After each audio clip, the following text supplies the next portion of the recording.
gentlemen, the show is about to start in 10, 9, 8, 7, 6, 5, 4, 3, 2, 1.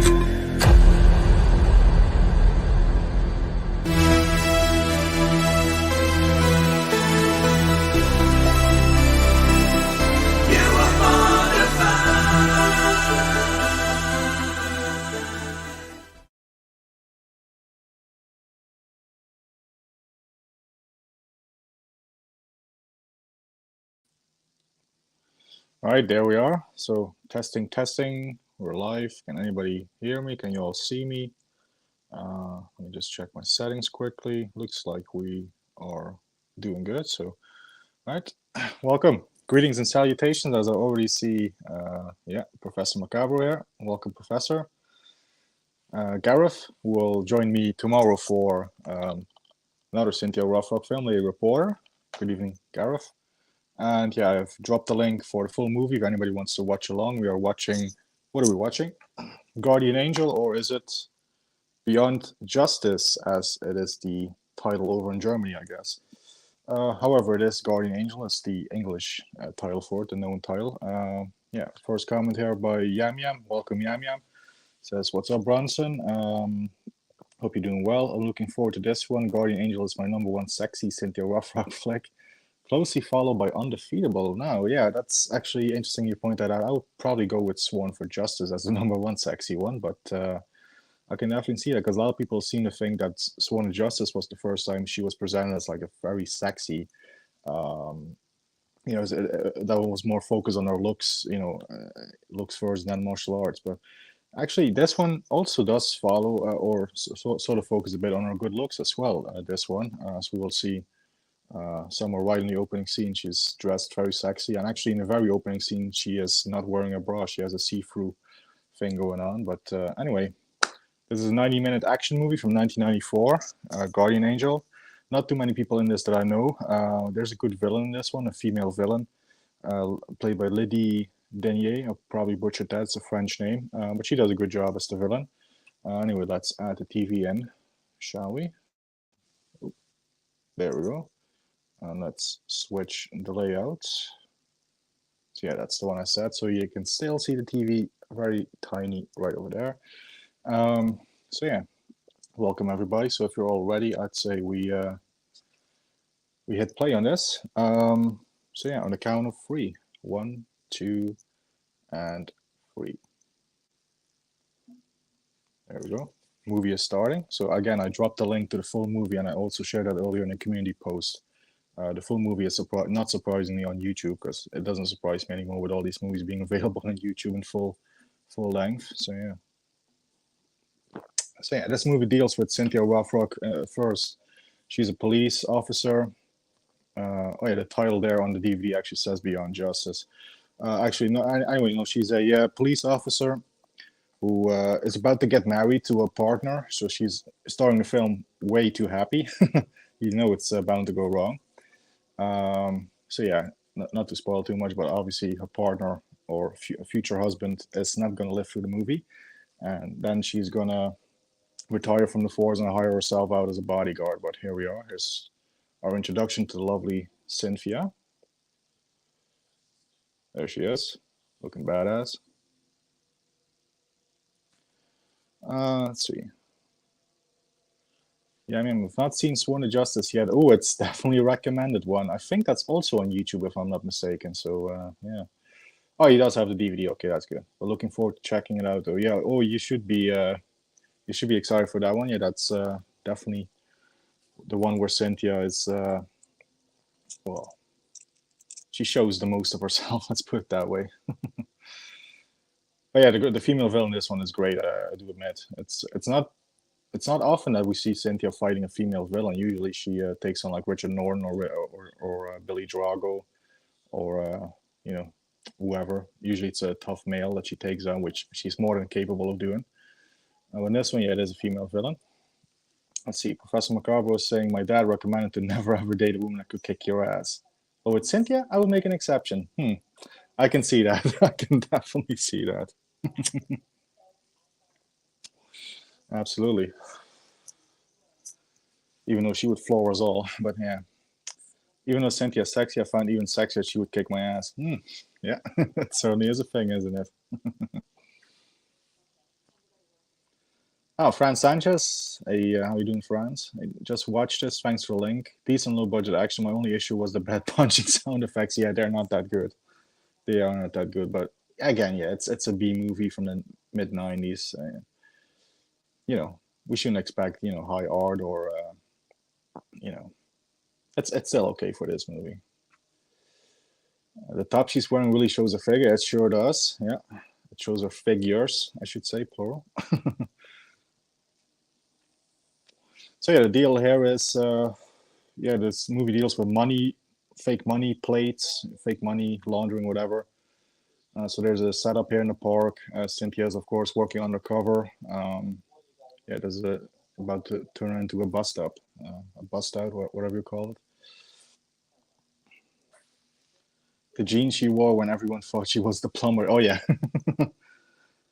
yeah, that was a funny scene. It was like, yeah, yeah, she's dressed all in jeans, of course. Does she look like fucking Mario? Everybody kept asking, "Are you the plumber?" No, of course she's not. It's fucking Cynthia Rothrock. Come on. The beautiful red. Yeah, this is next to Undefeatable. I think it's the only film where she has like more reddish hair. I mean, usually she's blonde or a little bit darker. But yeah, Undefeatable. In this one, she has more reddish tint to her hair. I would say. Yeah. Of course, for Undefeatable, it served a plot purpose because, of course, the killer was chasing redheaded women. But yeah.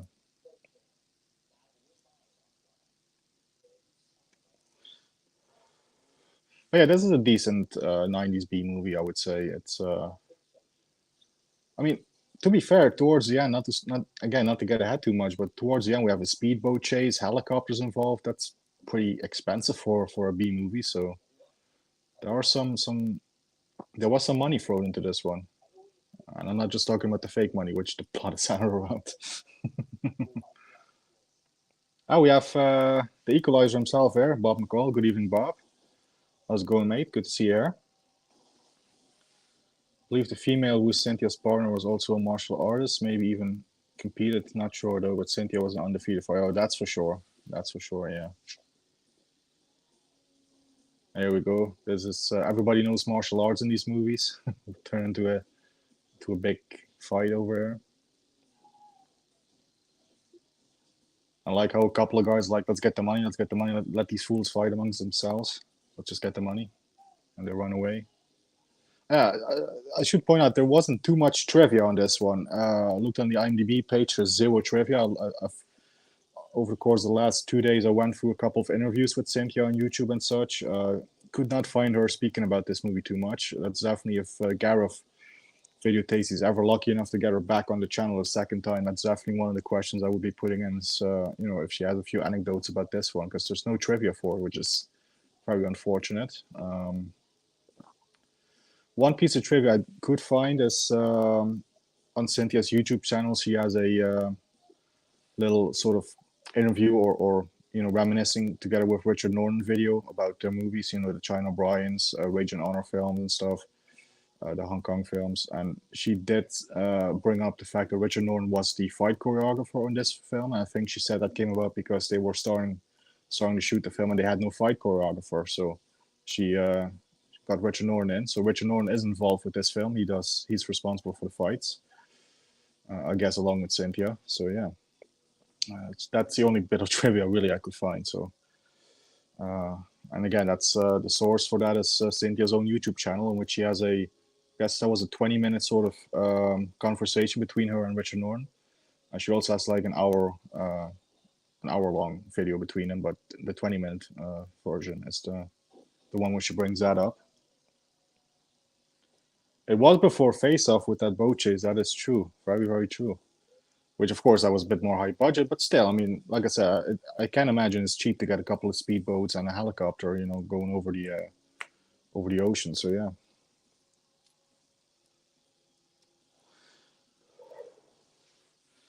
Yeah, Cynthia's famous kick is when she leans over and kicks behind her head and hits the back of the opponent's head. Yeah, the scorpion kick, and that is present in this film. I will point it out when we get there, but yeah, that is in this. Yeah, the male partner that, of course, she's going to marry. I actually don't know who the actress name.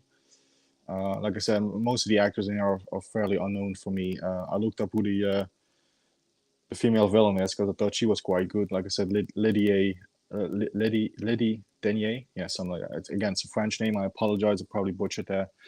Uh, I did look her up, and she did a couple of B movies in the '90s as well. I think she did one with Brigitte Nielsen, I think, or so. She did a TV series in the '90s about Tarzan. She was in that as Jane, the female villain I'm talking about. But other than that, I could not find too much about her filmography. But no idea who the partner is, sadly. And I think this is also, I guess, one piece of trivia, because I noticed, I think it's after this scene.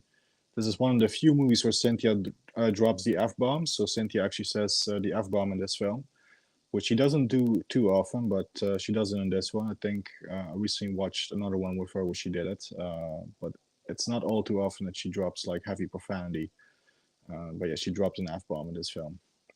That's another piece of trivia that I guess I found out for myself. But Professor Macabre, big budget, no budget. To me, what makes a B movie, is if it's boring. That's the greatest sin in my book. Yeah, oh yeah, this is definitely not boring. This is a very entertaining '90s action movie. And this is the scene where I think this is what Yam Yam was talking about. This is one where Cynthia's presented to be quite sexy in a nice dress and stuff. So yeah, I can definitely see how he says it's one of her sexier roles. Yeah, she does dress up here in this part. She dolls up a bit. Let's exit that before I get copyright. Even though the movie is on YouTube. But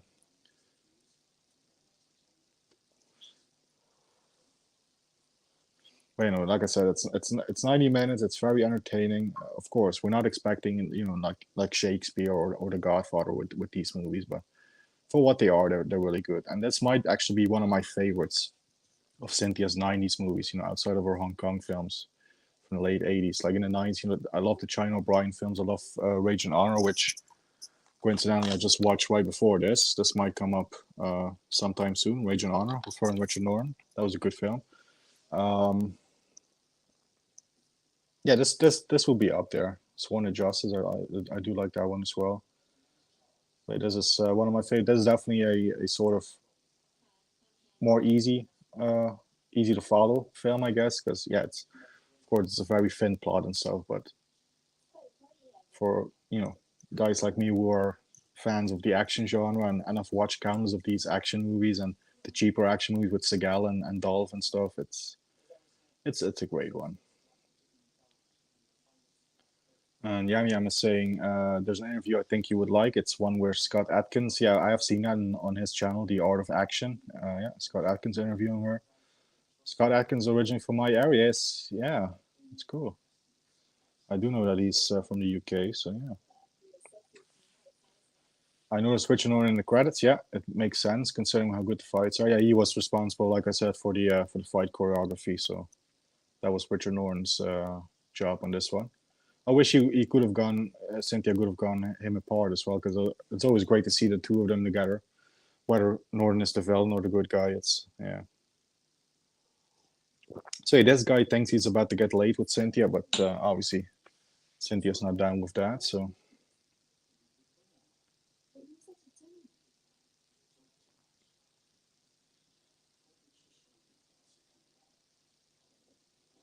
yeah, again, she's undercover. This guy is involved with the money laundering, fake money plates thing, whatever.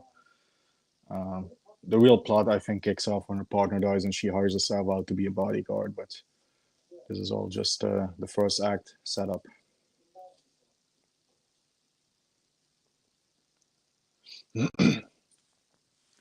Daniel McAveer or Ken McLeod. Yeah, those are the two actors that are those two actors are definitely in this one.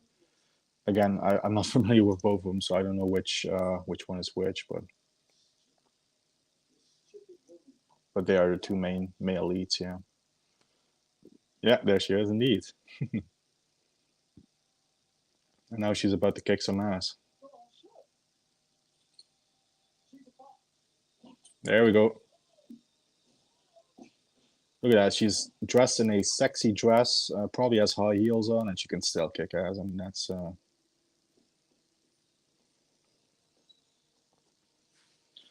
Cynthia shows Bob McCall is saying this. Cynthia shows she can do more than just action. When she starred in Fatal Passion 1994, she's sexy in that. Oh, that's actually one I haven't seen, so that's definitely one that will be on my list. I do think she has a smaller part in that. Correct me if I'm wrong, but that is I've seen that in her filmography. It's one that has intrigued me, let's say. Yam Yam is saying I prefer lower budget films over the blockbusters because they are more raw and have more heart and passion, whereas blockbusters they just throw money and CGI trash. And well, yeah, especially especially nowadays. Yeah, that's for sure. Oh, there she said the F word. Yeah.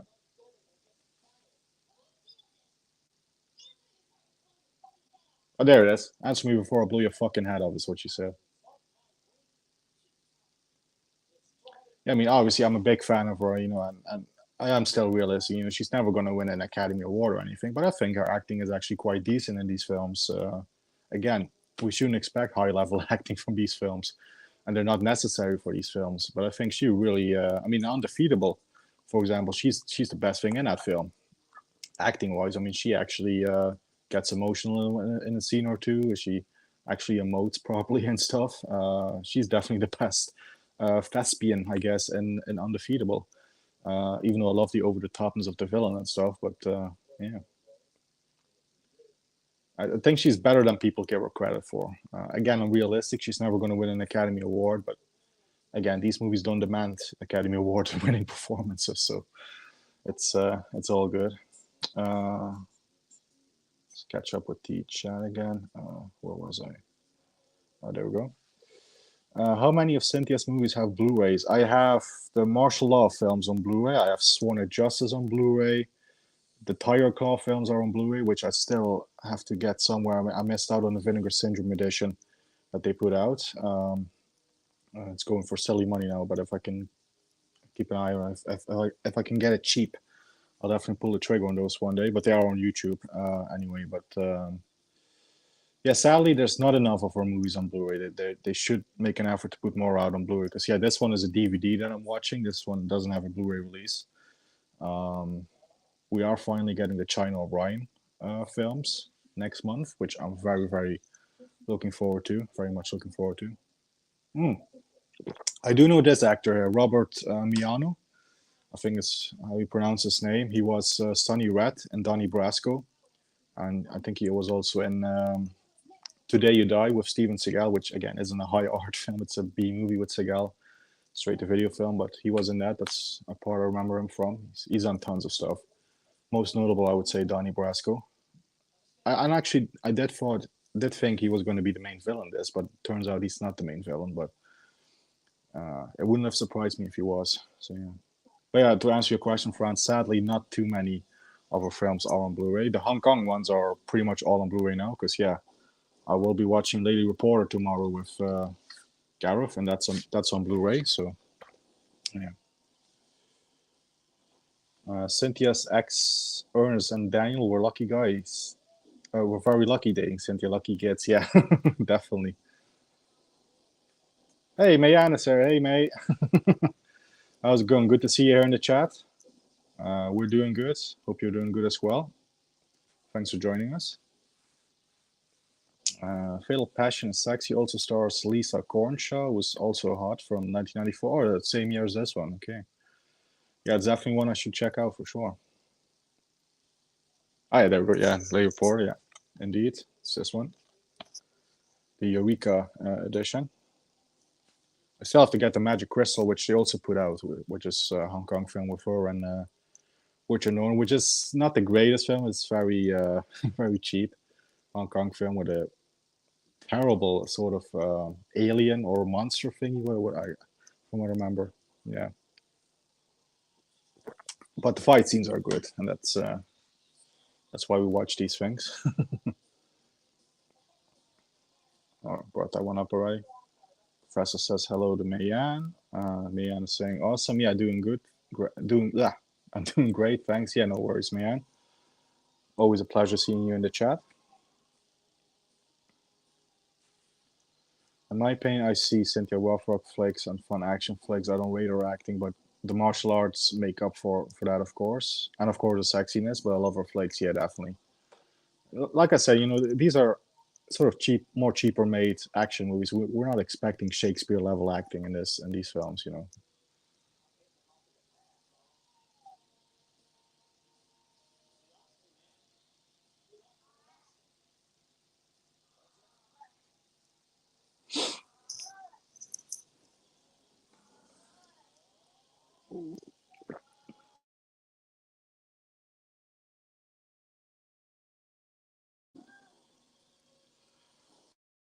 Sure. Hang on, guys. I actually hear my cat outside. Yeah, I'm thinking I have to let my cat, and I'll be right back.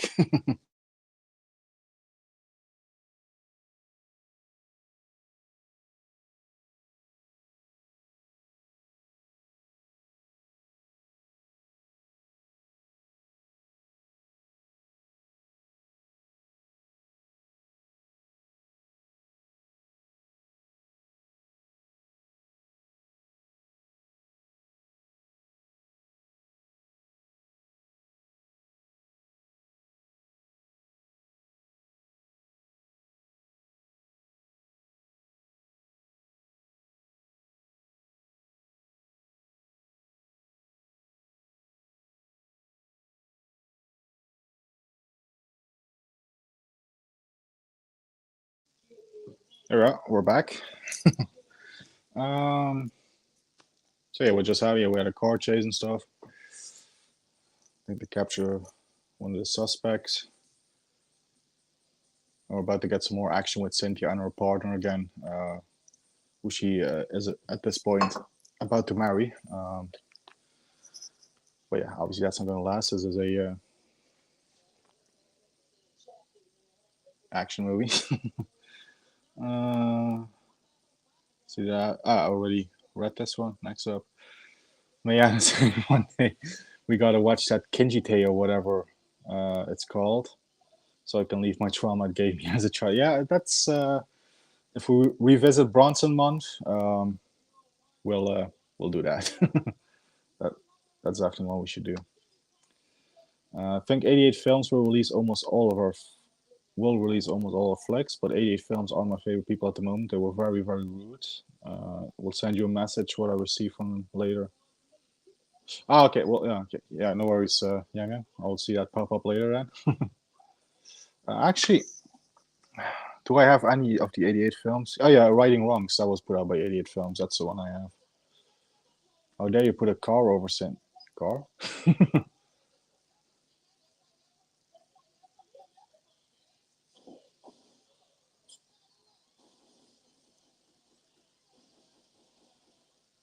think think he's referring to the car scene that we just there.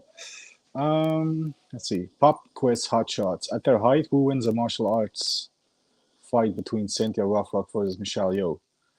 Well, I would think Cynthia, because Michelle Yeoh was actually a dancer before she was a before she learned martial arts for Yes Madam and stuff.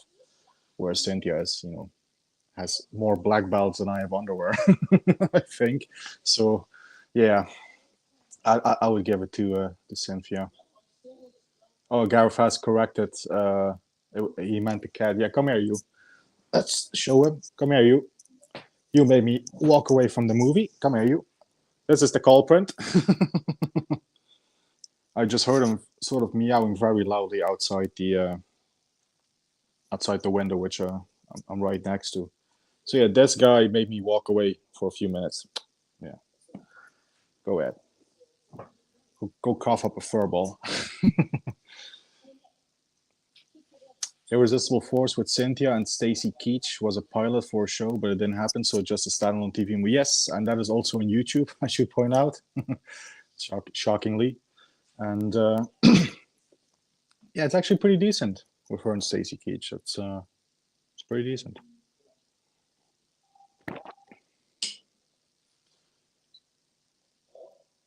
Oh, the chat jumped.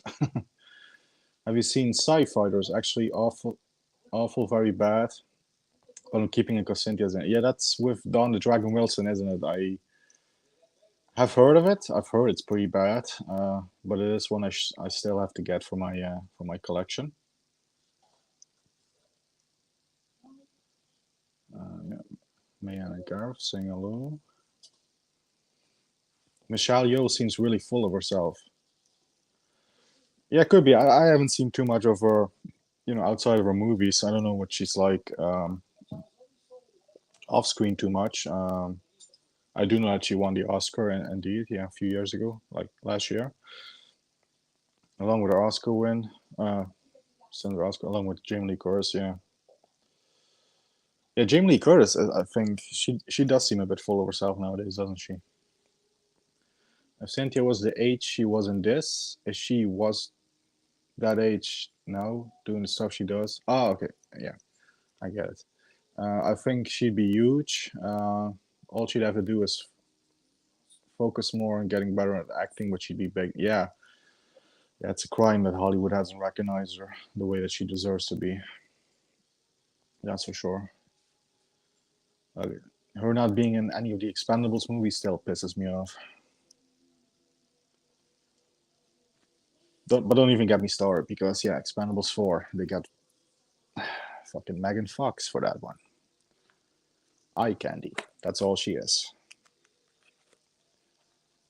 She can do martial arts. She can do action. She probably uses a stunt double for even lifting a leg up 2 feet. Yeah. Again, don't get me started.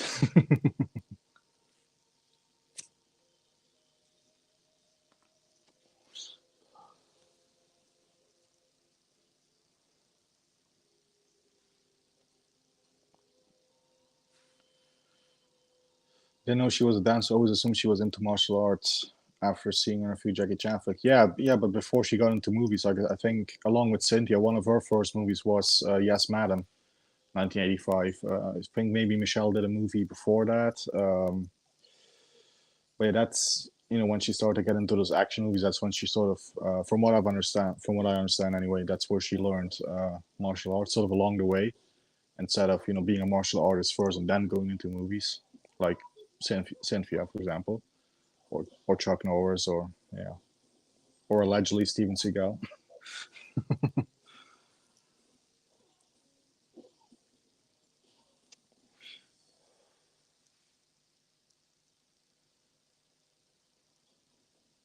Yeah, the action in this is decent. Like I said, Richard Norton did the choreography, so the action is all good. There's a bit more gunplay in this one as well, which is usually Cynthia does a lot of kicking and punching, which that's what she's doing right now at the moment. On this one, there's a bit more gunplay as well, which is pretty good. I think 88 Films and Eureka will release almost all of our catalog. Well, I hope they get on to releasing a few more. It's great that we're getting China O'Brien, but I would love to get the Rage and Honor films, the Lady Dragon films. They deserve a Blu-ray or 4K or whatever.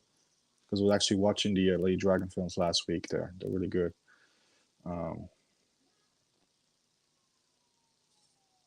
There's this a pivotal scene. The female villain has her partner at gunshot and kills him. Yeah, so there goes her partner again, who was supposed to be her husband, future husband. So Cynthia obviously is very upset.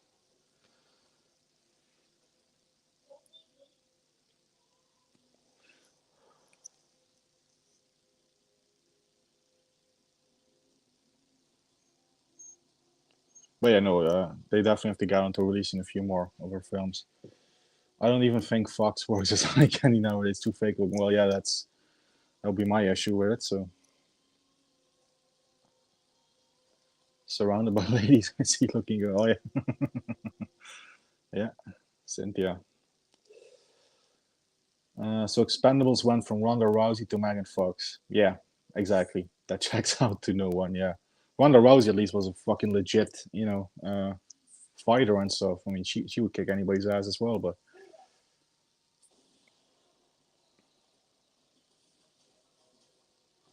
she certainly kicked my ass. Let's put it that way.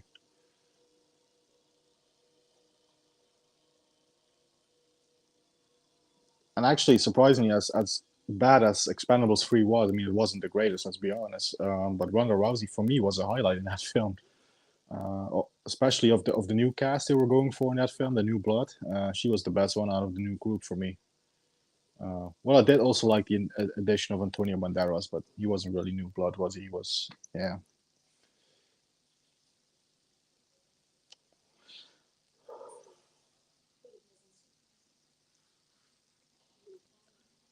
That's a true on the title.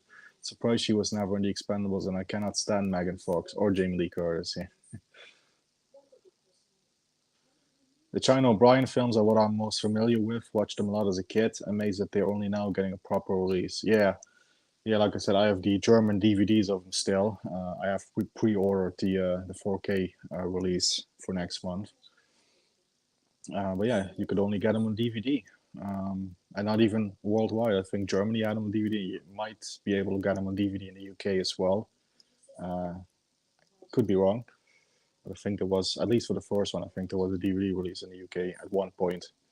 Long out of print, probably. But yeah, now they're finally getting the treatment they deserve.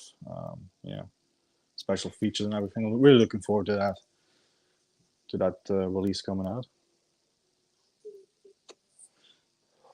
So yeah, there's this the scene where she's confronting the female villain in the jail cell. Definitely rivals the Batman Joker interrogation and Dark Knight, the Dark Knight, I would say. Saying that sarcastically, but no, in all seriousness, it's a pretty decent scene between the two of them, setting up the tension and stuff.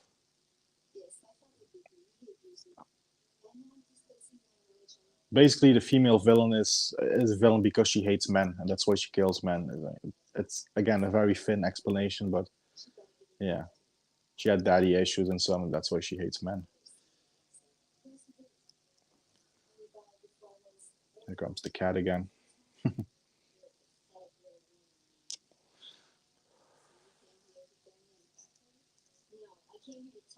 Yeah, she has a very thick French accent. So you came to tell me I'm pathetic?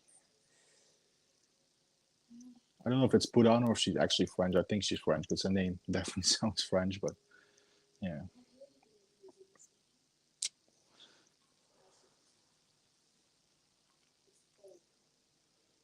Ah, we have. Is this your first comment of the night, Michael? Yeah, I think it is. Welcome, Michael Myers. He's saying the only good thing in Expendables 3 was Mel. Oh, yeah, Mel Gibson was, again, yeah, he was a great villain in Expendables 3. I do agree there. But yeah, they didn't do much with him, sadly. Even the fight between him and Sly at the end was a bit of a letdown. Um, even more so than the Van Damme versus Sly fight in the second one, which I felt should have been a bit longer, but yeah. Still, she may not have been in the Expendables, but that's their loss. At least us fans know how great she is, and we have all her films to enjoy. Exactly. Exactly. Maybe one day Hollywood will wake up and use her in a proper A movie or whatever. Probably not, but you never know. Oh, here's a bit of good acting for Cynthia. The American justice system has failed. I think the female villain is going free or whatever, and yeah, she's like, I'm gonna kill you, bitch. I'm gonna kill you. She's yeah.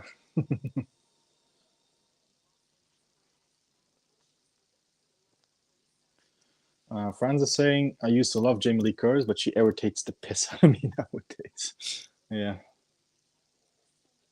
Luckily, I don't feel too. I don't watch too much of the sort of interviews of these actresses and too many behind the scenes. So, but I have heard that she's a bit of a bitch nowadays, and that's understating it, I think. Yeah. Welcome, Mr. Myers. Everybody's saying hello. Yeah, feeling better from. Yeah, that's a good question. Yeah, I see our friends recently got COVID, so we do hope you're feeling better and will recover quickly. I would actually pay for Cynthia to kick me. Not too hard, obviously. I don't want to get knocked out. Yeah. I think that she was telling that story in one of her movies. One of the guys was like, "Oh, she can't kick hard, can she?" I don't need a pad or anything when she kicks me, but yeah, he definitely needed a pad because even though she was kicking him at like 40% power or whatever, it's still the guy changed his mind after the first leg. He's like, "Okay, can I get a pad?" Yeah. Can't remember which movie that was on, but she told that story. I think that might have been on Fast Getaway, if I'm not mistaken. Can't really think of a decent fight in any of the Expendables movies, to be fair. I don't know. I sort of thought the fight with Sly and Steve Austin was pretty cool. Again, even though that should have been a bit longer, but especially because Sly got hurt on that film. You know, he broke his neck when Steve Austin slammed him into the wall.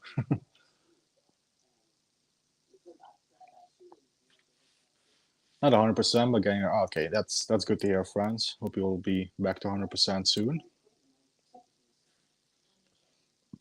Oh yeah, so yeah, obviously we now had a time jump. We now are a few months later, and now Cynthia's living out of a trailer, a la Riggs and Lethal Weapon. Being a bit depressed, obviously, because her partner is dead and stuff. This guy is like, I want to hire a bodyguard, but I don't want a female bodyguard. And of course, he's being a bit of a sexist, so Cynthia kicks him out.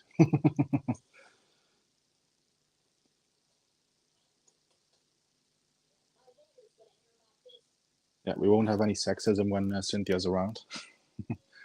The female Expendables Mercenaries wasn't that bad, at least compared to the Expendables sequels.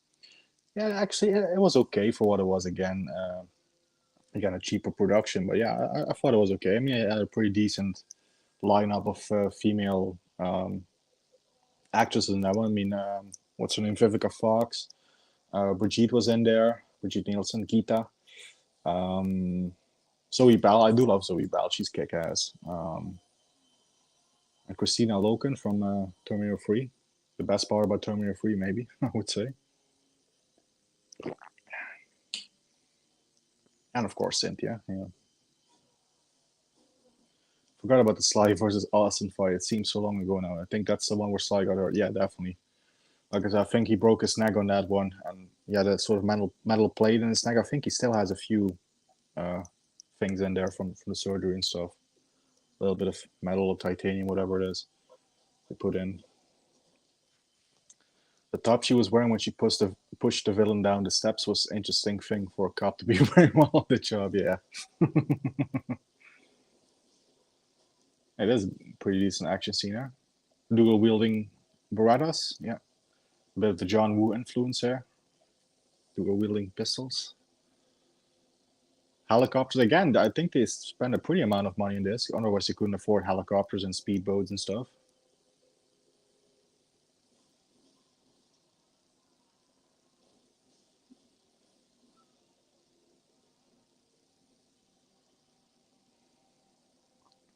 Yeah, yeah. That. I forgot to point out when she's living in a trailer, she does have a little dog that she's talking to, sort of venting her emotions against the dog. Like, come on, yeah, sort of, yeah, a bit of therapy with the dog, I would say.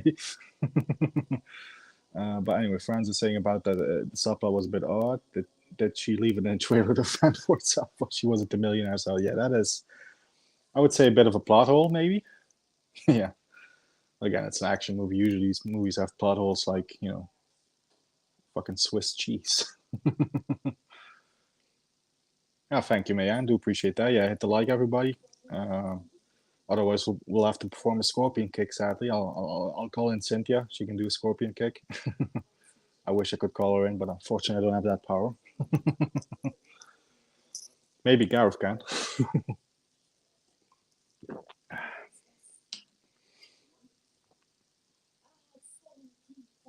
Cannot think of Christina Loken and not think of Blood Rain. She has a good scene in that. At least I was a fan of that scene. Very memorable. I don't think I've seen that one, so it's intriguing me now. It's definitely intriguing me. And we got my Dutch brother here, Ramon, the Dutch film buff. How's it going, Ramon? I'm gonna greet him in Dutch actually. Alles goed, Ramon? Goed om je hier te zien.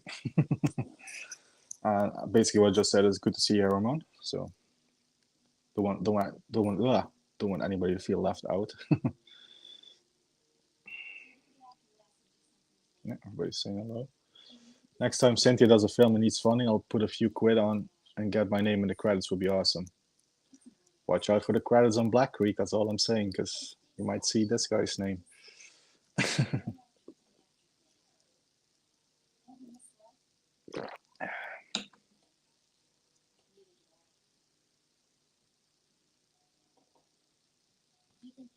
And also if that film with Vernon Wells ever gets made, the Island in the Stars.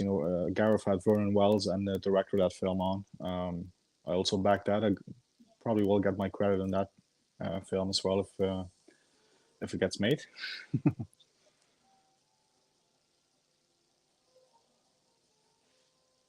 Yeah, definitely. Yeah, so I guess this film is a bit of a blend of like the cop movies of the time, like Lethal Weapon and stuff, and also of course The Bodyguard with Kevin Costner, where the use of that film was popular around this time. So the aspect of her, being the bodyguard to this rich guy, it's yeah, obviously taking inspiration from that film. But here she comes, dressed in her jean jacket and a couple of pair of jeans, mom jeans, I think is the term for them, and she's wearing a Lakers hat. Jack Nicholson would approve of that. Yeah, Jack Nicholson would probably hire her to be the bodyguard if she wore a Lakers hat, because we all know his fascination with the Lakers. So yeah, Nicholson would approve. And here we have another future guest of the Cynthia Rothrock-athon. Buckwell 316, Matt. Hey, how's it going, Matt? Lefty the boss. Well, I don't know about that, but good to see you anyway. Yeah, Matt might join me for a undefeatable watch party in the near future. Jeff, are you planning on buying the German media book of the last Kumite? Yes, I am. I've already pre-ordered that, the 4K, so can't wait for that one. I know my buddy Dan from Dan's Movie Cave is very excited for that film as well. Might be there's talks of us might do sort of a roundtable discussion on the film once it releases. So yeah, we are excited for that. Looks like it's going to be a good throwback to the 80s and 90s film. So of course with a great cast like that, I mean, including Cynthia and Matthias Hughes, Billy Blanks, everybody's in there. Kurt McKinney. Looks to be a good film. Zoe Bell is great, tough as nails, great stunt woman, and I love her in Rage. Not the best film, but a quality, guilty pleasure of mine for DVD. Okay, yeah, I've seen her in a straight-to-video film with Wesley Snipes, Game of Death, which of course takes the name from the Bruce Lee film, but it has nothing to do with that film. Oh yeah, this is the obligatory women in bikini around the pool scene from these movies. Yeah, another staple of the action genre at this point. Even the Bond films had scenes with women in bikinis lying around the pool. So yeah, here's a bit for the male audience.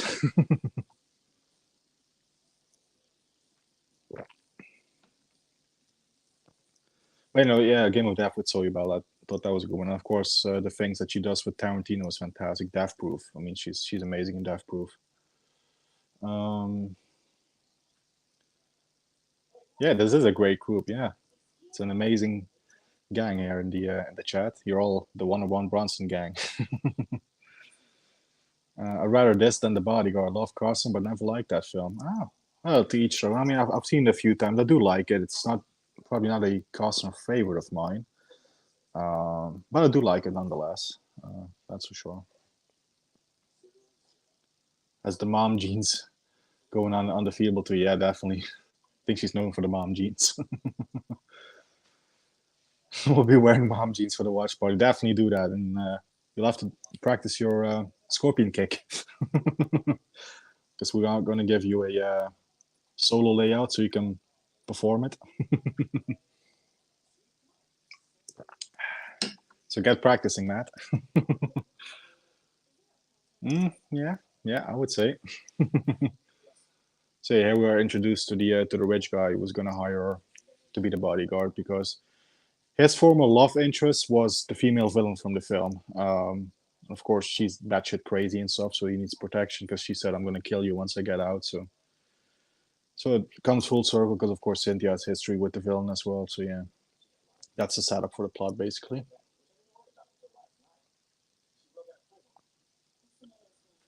Yeah, they have pretty good chemistry, I would say. A couple of the acting choices from him are questionable, like the scene where he's like, "I'm going to hold my breath until you smile." He's like very, making childish faces and stuff. Yeah, I wasn't too sure about that one, but yeah, overall, I do like him as an on-screen partner for Cynthia.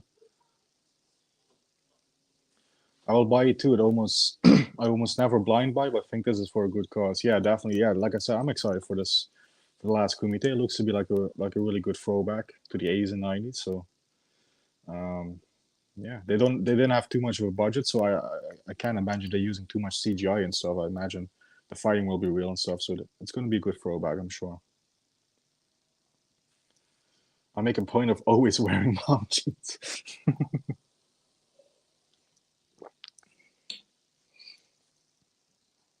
But yeah, if you can fill them out, for sure.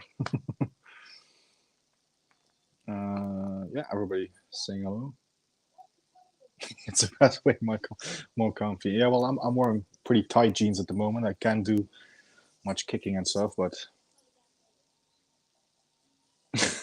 I'm just gonna leave that there. Yeah, I think we all know what that emoji is for. Your crew. Yeah, I don't usually do emoticons, emojis, whatever. But it was worth it for this scene. Yeah, that's. I should cue up the clip of Pacino saying she has a great ass from Heat. It would fit, but sadly I don't have that. No Puckwall, hey Puck. Not a popular opinion, perhaps, but I can't stand Zoe Bell. Oh, yeah, that's. I think pretty much everybody likes her because she has a pretty likable face and sort of likable attitude and stuff. But I like her, so yeah. Not so like that. That's why you have time to practice. Otherwise, we'll have to put on Michael Winner and you can do your impression again. How about that? Maybe that's a good idea for backup.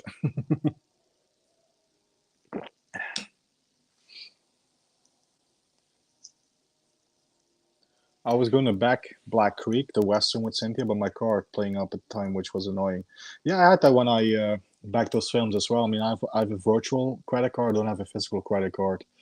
But remember, it was quite a hassle to actually complete the transaction for those. It was quite weird, but I did get it done in the end. Costner and his Prime, weren't they originally going to have Princess die instead of Whitney?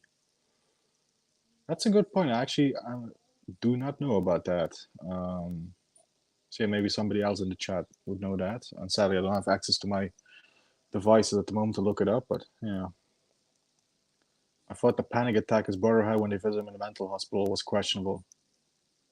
Yeah, yeah, yeah. I'd agree with that. Oh, yeah, the mom jeans are looking quite good there in that shot. And she was walking up the stairs, or running, I should say.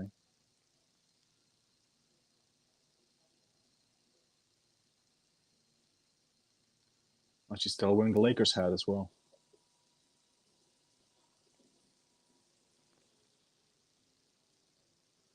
And there's the villain again. Deja vu.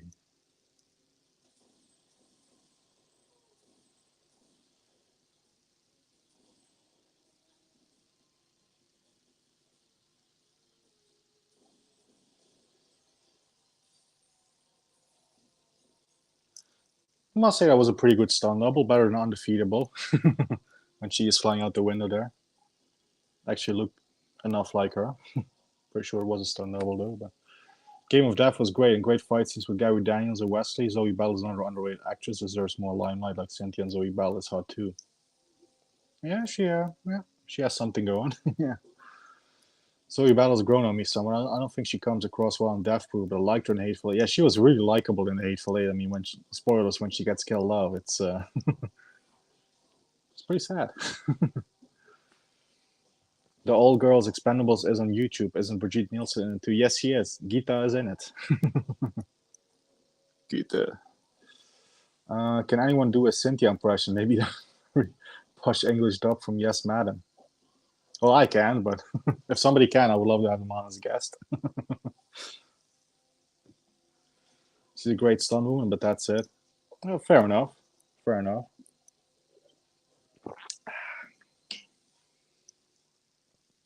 Yeah, posh. That's. I think I read that right, didn't I?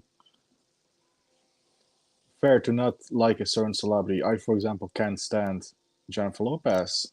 Yeah, I'm not the biggest J Lo fan either. Yeah, Sadly, I got a movie of hers coming up in the Pacino season soon, but yeah, Geely.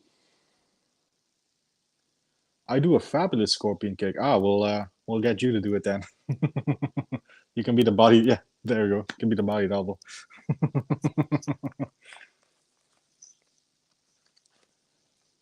Yeah, but yeah, J Lo. Not the biggest fan, but she has nice attributes, I would say. Hmm. Which is what Michael Myers is saying as well. Death Proof is the only Tarantino film I don't like. Oh, actually, I really love Death Proof, man. I don't know what it is, but it's a very enjoyable one for me for some reason. Yeah, I don't. I like it. Yeah, that's coming already. I'm working on Stingray. Oh yeah, definitely got get those going. Get the eyes bulging out and stuff. You definitely got to get those going. Oh yeah, for yeah J Lo. Yeah, definitely. Do like Kurt obviously, but don't recall liking Death Proof much. Yeah, that seems to be a general consensus. I might be one of the only people who actually do like it, but yeah. I follow the Kung Fu Panda style of martial arts. I already have the fat body now. I just need to get the Kung Fu part out. Yeah, yeah, exactly. J Lo and Anaconda, and yeah, she was good. Yeah, I did like her in Anaconda. To be fair,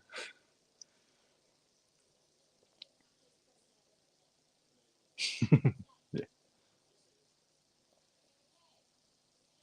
Looking forward to the last Kumite, but I'm not a fan of David from Viking Samurai. I find him cocky, good YouTube channel, uh, but I'm not stuck on him. I'm still looking forward to the last Kumite. Yeah, he is in it, isn't he?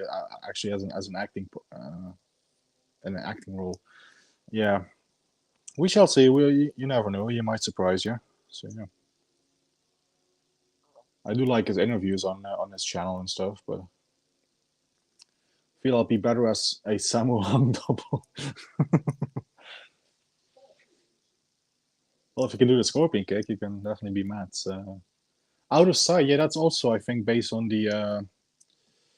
um, the Elmo Leonard book that also, of course, Tarantino took something from for Jackie Brown, or well, based Jackie Brown on, let's say. To be fair, Caffeine with Jenny from the Block.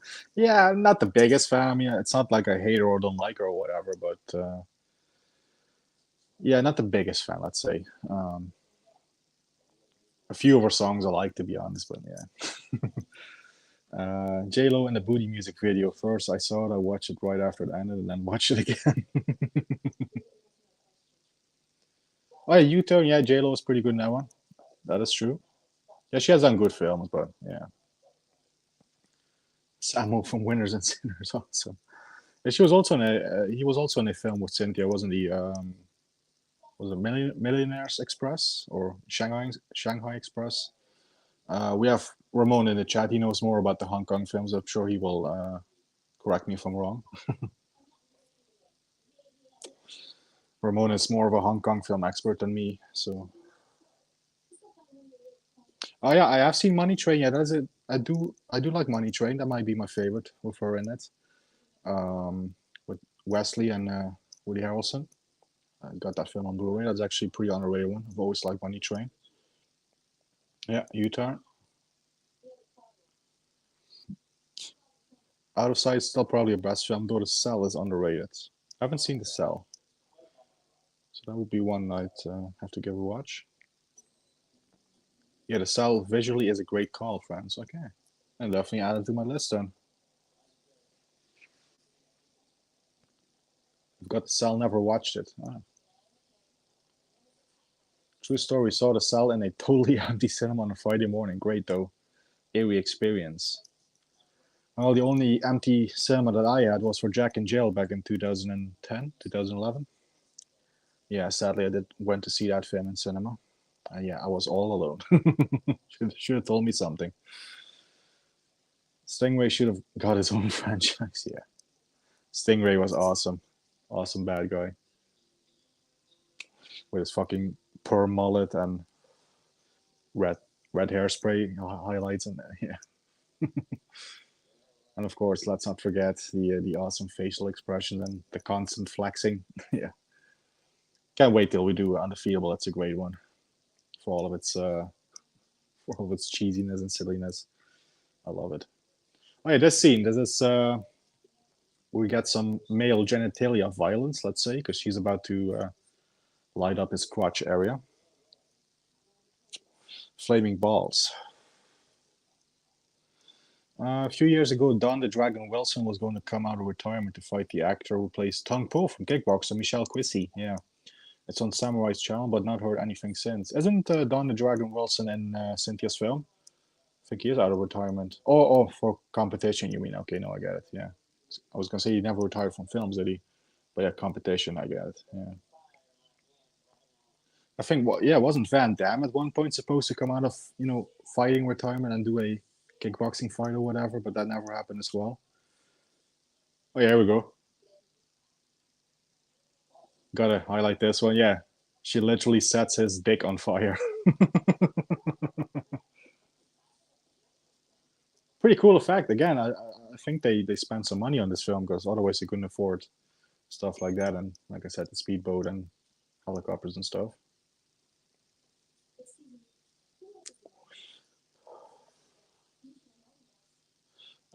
Did like the style, but this probably not gonna pronounce that right. Movie that really stunned me with its visuals was The Fall from 2006. Wow, haven't seen that either. I still didn't like her in it, but enough. Oh yeah, enough. I have seen that one.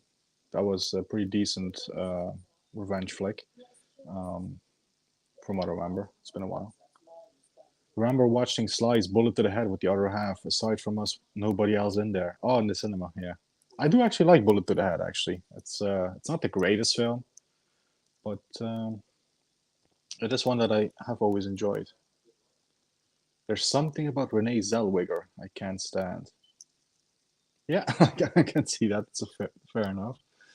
Um, I think maybe it's her voice. And she has a sort of slight annoying voice, maybe. Um, were they going to fight the ancient way? Yeah, from Kickboxer.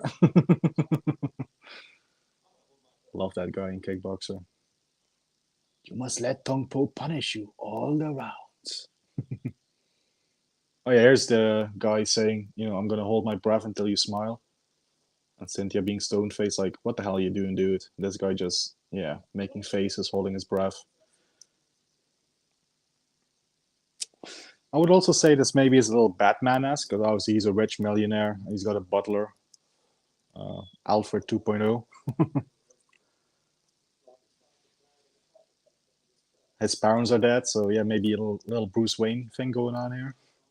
But not as cool, obviously. Penis football like in Street Trash. Well, it's almost on the level of Street Trash. I mean, there was violence to the male genitalia in that film, for sure. But yeah, it might be on that level, but not as crude, maybe.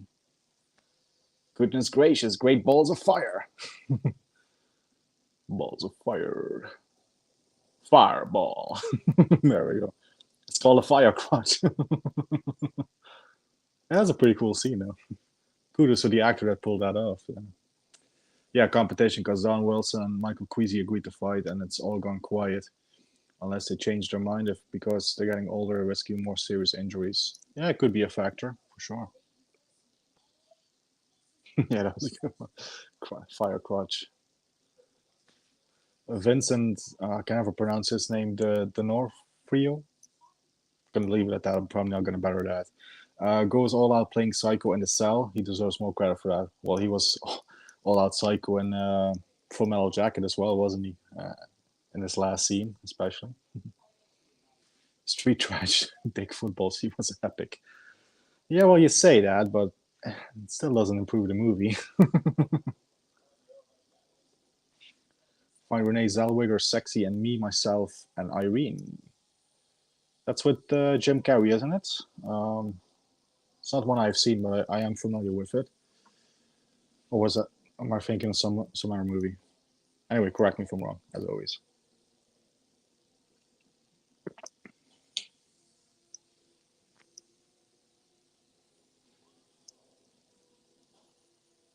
Yeah, the horse stunt is coming up. Yeah, indeed, we are now in another action scene. Like I said, it has a great pace. There's plenty of action scenes throughout to keep you entertained. Again, decently staged, decently choreographed, all top notch, really. Even though I think it's said in the trivia, there's a goof when Cynthia is being dragged by the horse or whatever it was, that you can clearly tell it's a stunt double. But yeah, probably not as bad as Undefeatable, but still. I hear she's kicking some more ass.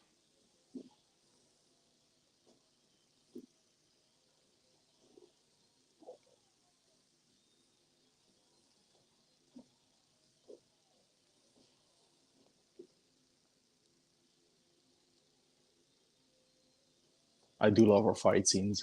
She's always so great to watch on screen fighting. And it's believable. You really believe she can do that stuff because she can.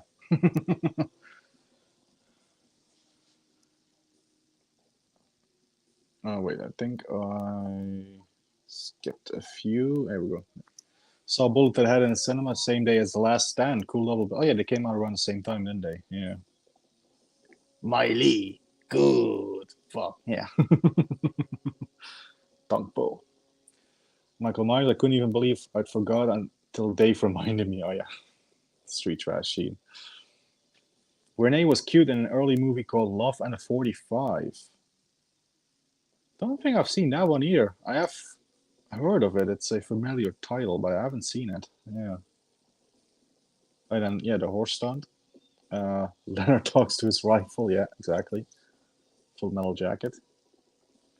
Oh, I don't know why, but the only movie I like Renee is that is a fantastic movie, Cinderella Man with Russell Crowe. I love that movie, and yeah, that's would probably be my favorite of her performances that I've seen. Again, I've not seen everything, but yeah, I do love that film a whole lot. It's pretty underrated. I love Cinderella Man. Oh yeah, I do know she was in this atrocity. Beyond terrible and Texas Chainsaw Massacre: The Next Generation. I'm amazed she managed to have a big career. Yeah, because that was quite early on for her, wasn't it? That is it the third Texas Chainsaw or the fourth one? Yeah, yeah. I have seen that one sadly. Renee is also cute in Nurse Betty and the first Bridget Jones, where she was a little chubby but lost a lot of weight now. Yeah, I never was too big on the Bridget Jones films, to be honest, but I have seen them. But remember seeing Sweet Trash quite young and being really grossed out by it, appreciated its qualities more later on. Qualities? Sweet Trash has qualities now? That's not what I heard on the stream with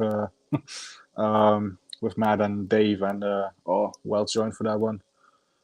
I'm fucking blanking on the name now. Oh, shit. But that's not what I heard on the thing anyway. Let's put it that way. Yes, agree. Renee was awful in the Next Generation. Yeah. Maybe I need a few more watches. The effects I can appreciate. Yeah, exactly. That's yeah. I think that's what we all agreed on. Oh, Larry. It was Larry who also joined for Sweet Trash. Sorry, Larry, if you're here. I totally was blanking on your name, buddy. Just remember, it's a long road when you're on your own. Ah, First Blood. It's a long road. I'm gonna sing now because everybody will leave if I continue. All of Texas Chainsaw Massacre 4. So yeah, it wasn't the greatest one, was it? Yeah.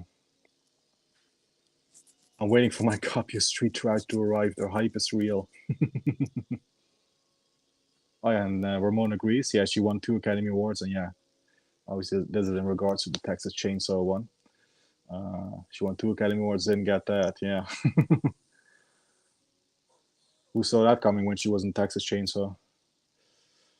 I actually really enjoyed The Last Stand. Only thing I ruined for me was Johnny Knoxville. I actually did dig him in that film. I thought, I'm not usually the biggest Johnny Knoxville fan. I do like Jackass, but his acting did surprise me. He was a good, comic relief in that film. And yeah, it's an underrated Arnie film. Each step is only the beginning. How do we get on the First Blood? Is it because of my T-shirt? The Last Stand was okay, better than Bullets. I would probably prefer Last Stand to Bullet to the Head, but again, I do like Bullet to the Head. Oh, yeah, there you go. Larry, yeah. Larry, Dave, and I, Matt, that is. Yeah, it was great to see so many of you, Jeff. It was cool to have you on board. Yeah, no worries. Again, it was a film that was unknown to me, and I wish it would have stayed that way, but at least I've seen it now, so yeah. So yeah, I was more than happy to join. UK specific, but I've been meaning to watch Street Trash since I first saw it listed in a Total Film article called "The Top 50 Grossest Scenes" back in the late '90s. Usana's Society was number one. Hmm. Love Society, but shunting, shunting, yeah, I think it is. Stays with you. Okay. Street Trash, is that the film? So if so, I have the Blu-ray 88 film as well. I don't know about releases out there for this one, sadly. So maybe somebody will comment on that. Street Trash better come with a free bottle of Viper. Yeah. Society is great. Absolutely love that film. An Evil Ed, but prefer Society. I'll have to check this out because again, these are some of the films I haven't heard of. But the bit where he dissolves in the toilet in the trash. Yeah. Pop quiz hit shots. Worst Stallone movie and why is it Stop on My Mama Shoot? Okay, this is of course each to their own, but for me, Stop or My Mom Will Shoot is not the worst Stallone movie. That dubious honor I would attribute to the film Driven from 2001, 2002, whatever it was. The Sylvester Stallone um, Formula One racing movie, which is directed by Rennie Harlan, believe it or not, with a pretty great cast. But I don't know where that fell apart. I mean, Sly wrote the script for it, but that movie is terrible. Terrible. That film is my worst, least favorite Stallone film. I would put Stop and Mom Will Shoot and Rhinestone and Oscar and Get Carter and even Spike Gets 3D. I would put those over Driven. So yeah, Driven is for me the worst Stallone film, to be honest. Matt is saying, love the vibe of your streams, Jeff. Maybe it's a Dutch thing, but I need more relaxed people around and on screen. Sorry for bringing up Street Trash. I do my best, so thank you for that compliment. I do appreciate it, Matt. Jeff, I'd love to see your reaction to Society. As Puck said, it really stays with you. I will add it to my list. I should add it to my, yeah, I can't even find a bloody piece of paper around, but I'll try and remember it and write it down afterwards. The effects at near the end of Society is awesome. Yeah, you definitely are hyping it up for me, so. It's free on YouTube, Street Trash Society, and I'd say only one worth owning. Yeah. Okay, so Society is on YouTube, so I will get on that. Try to get Jay to watch Society, and he turned off halfway through. Yeah, well, yeah, Jay doesn't like Stone Cold, so what does that tell you? He's probably the only one of all of us in this thing here that is not a fan of Stone Cold. So yeah, can't think of many Sly movies I don't like. I've never seen Rhinestone. To be fair, it has to be Expendables 4 now. Well, yeah, I haven't seen Expendables 4, but I'm sure if I did, Driven would be better than that one. But as I haven't, it's still gonna be Driven for me.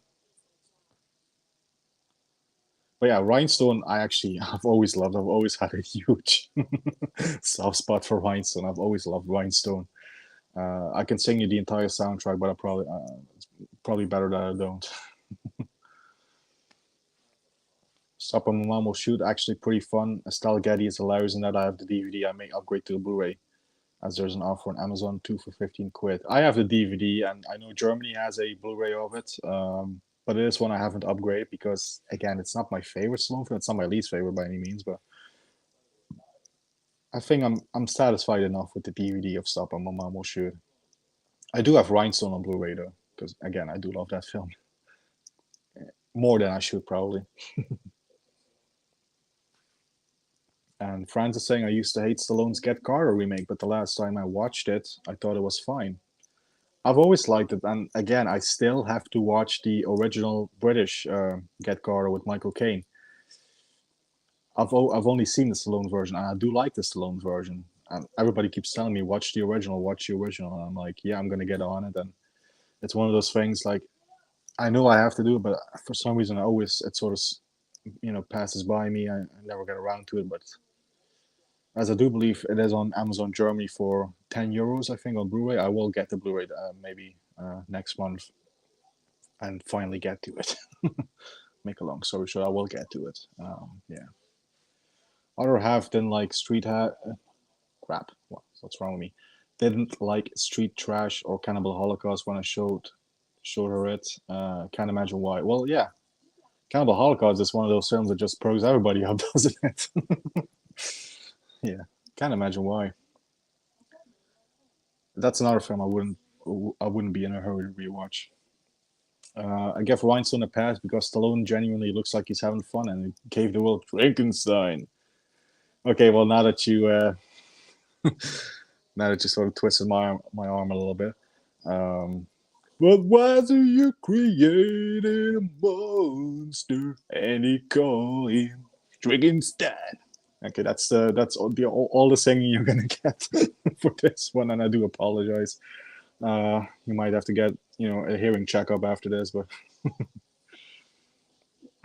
Stop a Mammal Shoot seems like too easy a target, but yeah, it's shite. Yeah, it's not great by any means, but I can still have fun with it. If that makes sense. But yeah, if I ranked his sort of quote unquote terrible comedies, Rhinestone would be my favorite of his comedies. Then I would put Oscar, and then I would put Stop a Mammal Shoot.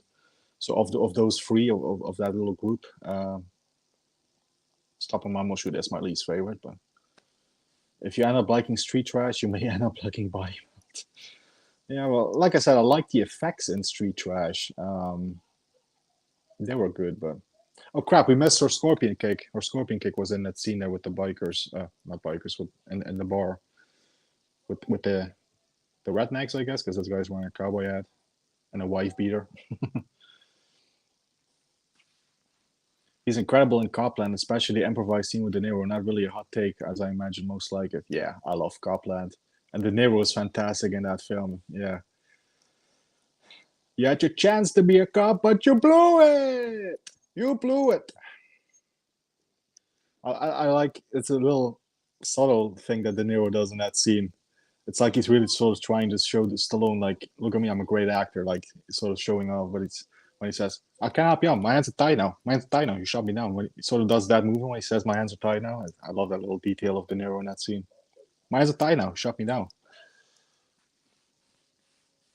Rhinestone is very watchable to me due to Stallone and Dolly Parton chemistry. You won't believe him winning over a crowd of country fans. So yeah.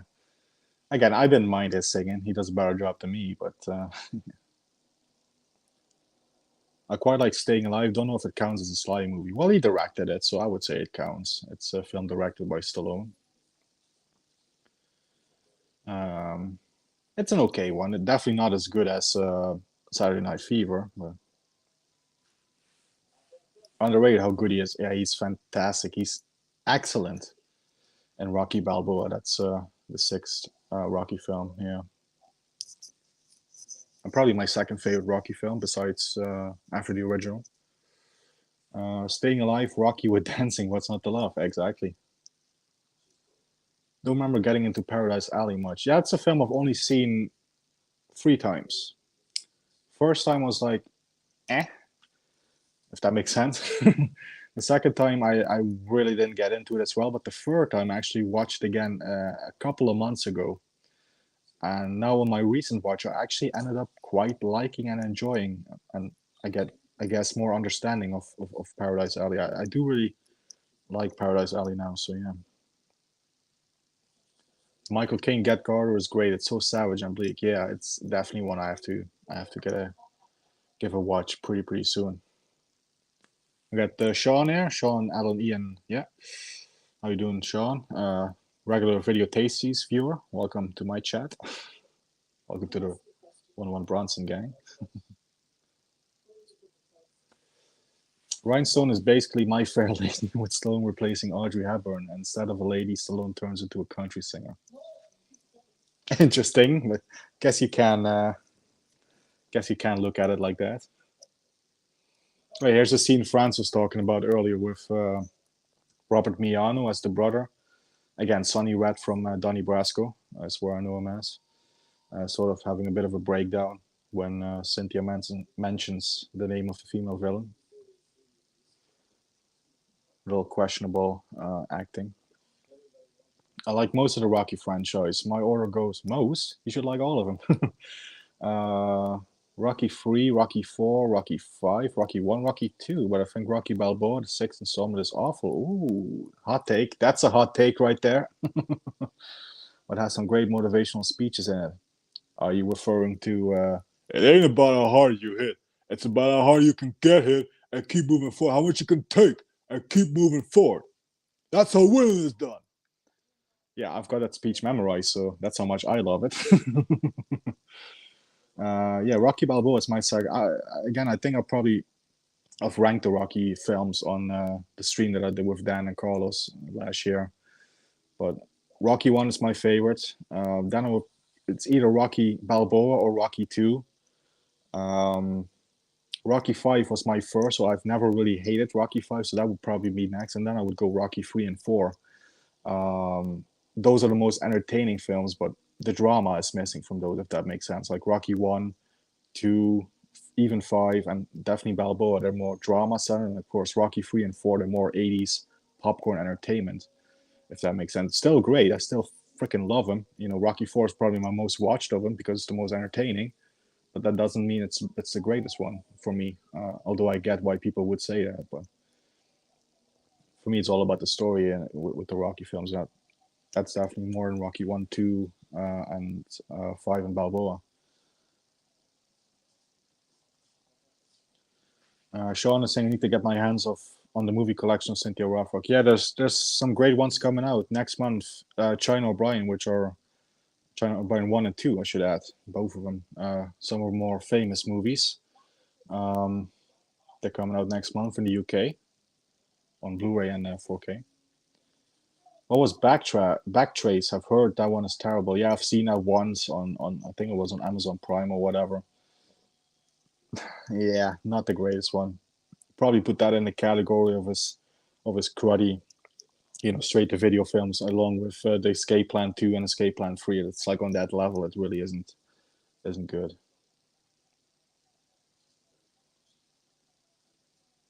Oh yeah, the speeches in Rocky Balboa. Yeah, there's more than just that one, but that of course is the most famous one that I just did. The it ain't about a hard you hit speech, but there's more in there. Yeah. Paradise Alley has its moments, but doesn't quite come together as a whole. I probably would have said Driven was its worst before Expendables 4. Yeah, again, for me, I haven't seen Expendables 4, luckily. Knock on wood, I got a wooden table here. I haven't seen it yet. I'm not planning on seeing it either, so still Driven for me as the worst one.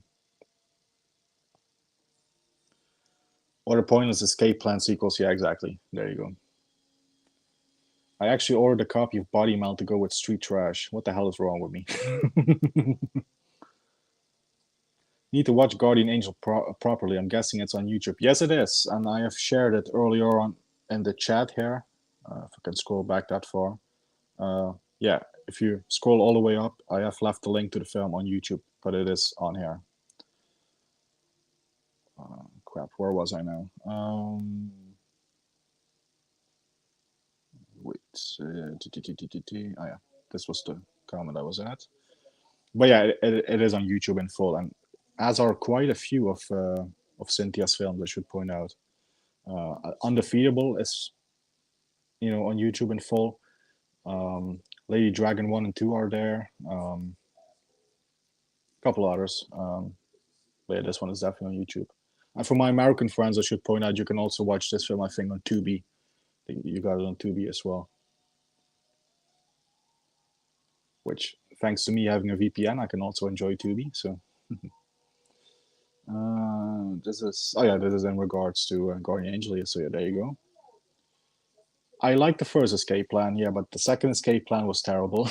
So And I think I watched the third one for like 20 minutes. It was an improvement, but I still couldn't get into it. So yeah.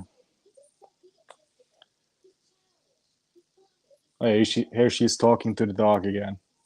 Again, doing a little bit of therapy, venting her feelings.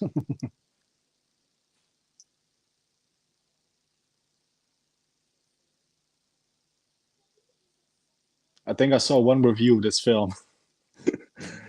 Must have been a joke, but I saw one review of this film, I think on IMDb or whatever. It says the dog is the best thing in it. The dog gives the best performance. Obviously, that person either very, very much hated this film or Body Mellow on a Thorn DVD. Okay. Yeah, Sly is in Staying Alive. He has a cameo with his fur jacket. Yeah. Buddy Meld is best known for starring Harold Bishop from Neighbours. Ah. What do you think of Rebel with so? Oh yeah, that's one of his early ones. Before he did, of course, Rocky. I think that was even before he did Capone and stuff, which or Death Race 2000. Yeah, I think we have that on DVD here in the Netherlands. I've seen it once. It's also on YouTube, if I'm not mistaken. I've seen it once. It was something. Very cheaply made, I think, that film, but enjoyable one, and definitely fun to see Sly before he did, of course, Rocky. And yeah, that is Rebel. I think is the one that is also known as a man called Rainbow or Rainbow. Yeah. That's the worst. Not his fault as a cut up hodgepodge cash and when he became famous. Or is Matt referring to the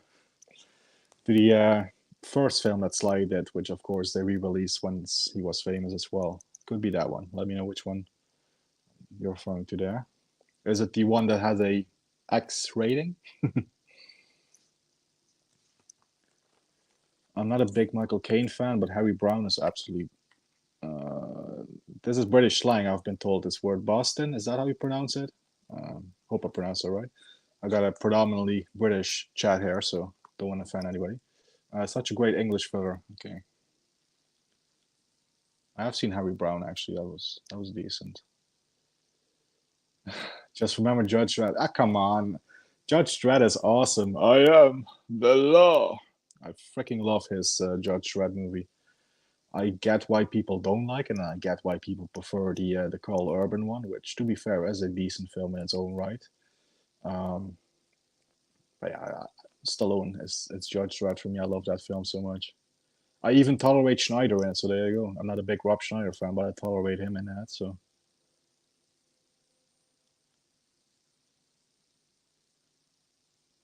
yeah, we're now at the final act of the film. Yeah, we've got about 10 minutes of the film now. Damn, this one flies by. Like I said, it's a very enjoyable, entertaining action flick. So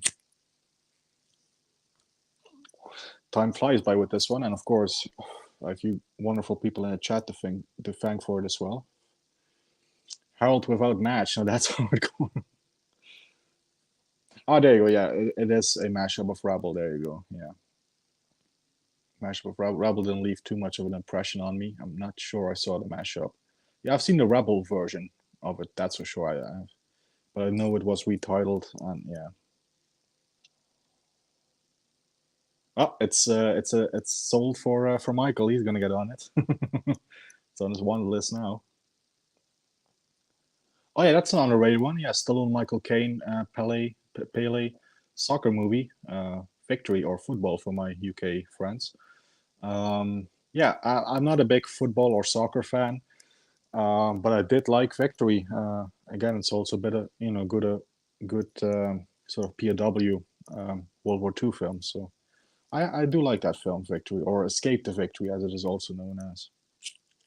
That's the X-rated film, France.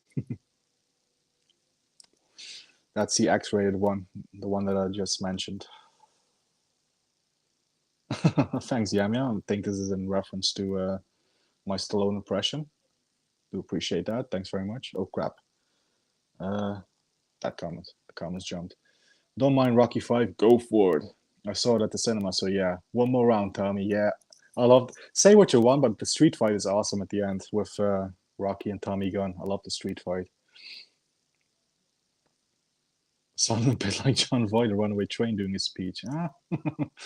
Okay, I guess that's a iffy one for Michael then, my solo impression. Going at it alone. You're gonna clean that spot. Carl Weathers' tour de force and Rocky 2 only saw that clearly later on in life. Wow, yeah, Carl Weathers is amazing.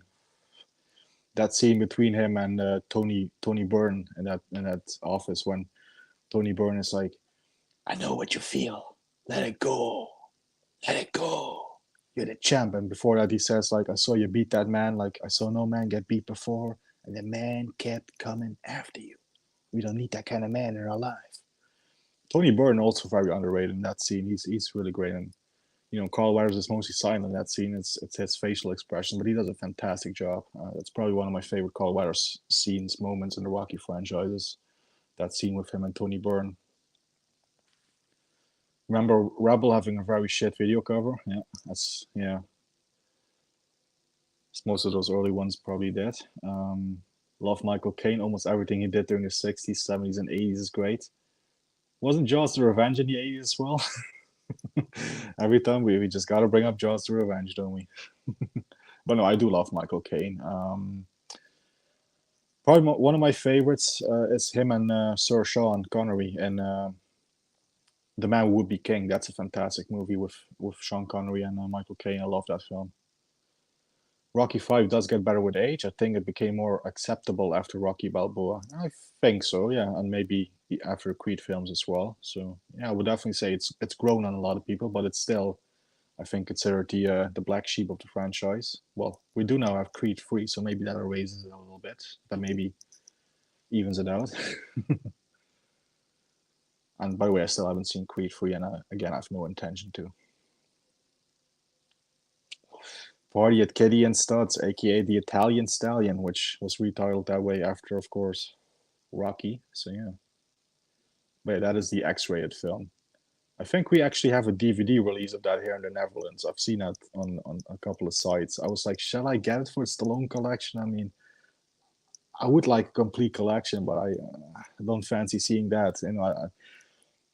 There's a few things in life I can do without seeing, and Stallone's, Italian Sausage is one of them. So yeah.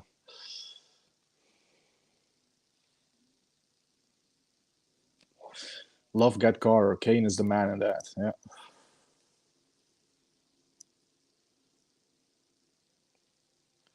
Watch Rocky 5 again the other day. It's very watchable, but it could have been something really special. Yeah, if we ever get that work print, if Stallone does the recut of it, I think a lot of people will come around to it. So yeah, because the work print that is out there is with some extended scenes and different scenes, so it's really good. Oh, here's the final action scene with the helicopter and speedboats and stuff again. Like I said, that's a pretty high grade for a 90s B movie. Again, they must have found some money laying around somewhere to put in this film. Again, I can't imagine it's cheap to get a helicopter and two speedboats. So yeah.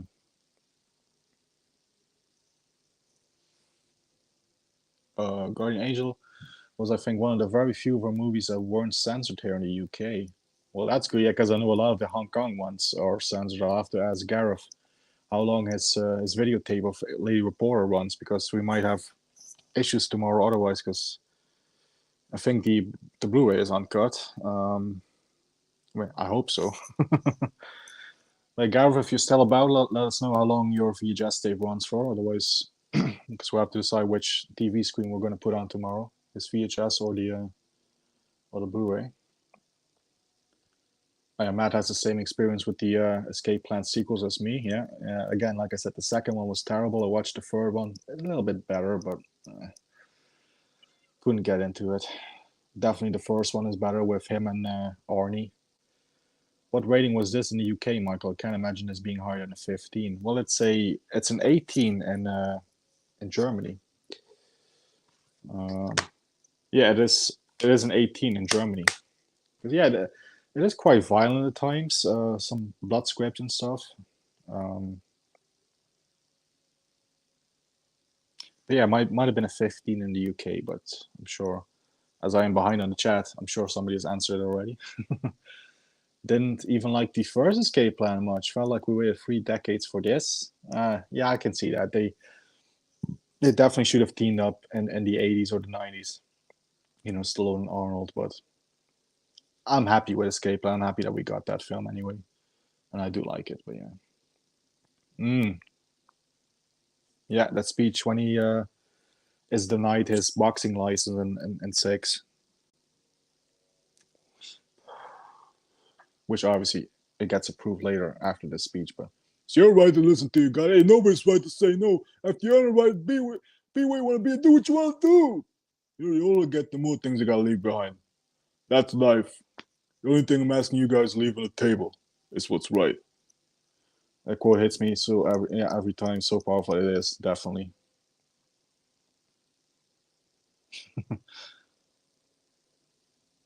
Guardian Angel is definitely an 18. Remember the cover with her hair kind of flying all over the place as she kicks? Yeah, that is the cover that is on the German DVD. Yeah, which again I should point out, it's called Beyond Justice in Germany. Again, with all these Cynthia films, they have different titles in different regions. It gets confusing at times, but yeah. I am the law. Oh, there you go. Yeah, I was correct about the Boston, yeah. Used in the Midlands. Yeah, I think that's what Yam Yam said in the previous stream. I think he explained that. That's how I remembered it was slang. So yeah, the BBFC were pathetic back then. This feels like a borderline 12, to be honest. I don't know. It's still a bit gritty and violent at times. Here's the sort of cheesy ending where Cindy's like, "You want to go upstairs for a special occasion?" I would. Yeah, we're at the end. We're at the end of the film. All right, double feature. We're gonna put on Rage and Honor. No, I'm kidding, because this one just flew by.